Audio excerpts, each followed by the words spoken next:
আজিৰ খবৰ। ৰাষ্ট্ৰীয় পৰ্যায়ত বঁটাৰে উজলিল নগঞা সাহিত্যিক মতিউৰ ৰহমান।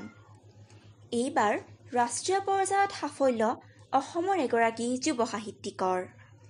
দেওবাৰে কলিকতাৰ ঠাকুৰবাৰী প্ৰেক্ষাগৃহত সমতা সাহিত্য একাডেমীয়ে প্ৰদান কৰা ৰবীন্দ্ৰনাথ ঠাকুৰ ৰাষ্ট্ৰীয় বিশেষ বঁটা বিতৰণী অনুষ্ঠান।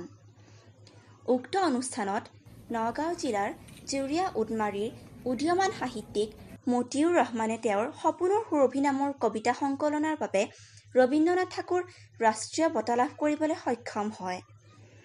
উদীয়মান সাহিত্যিক মতিউৰ ৰহমানৰ এই বঁটা লাভৰ বাবে সমগ্ৰ জুৰীয়াৰ লগতে নগাঁও জিলাখনলৈ গৌৰৱ কঢ়িয়াই আনিছে।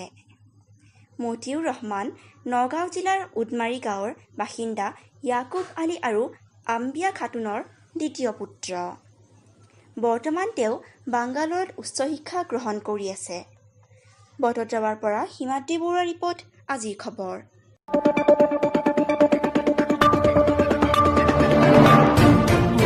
আপুনি চাই আছে আজিৰ খবৰ।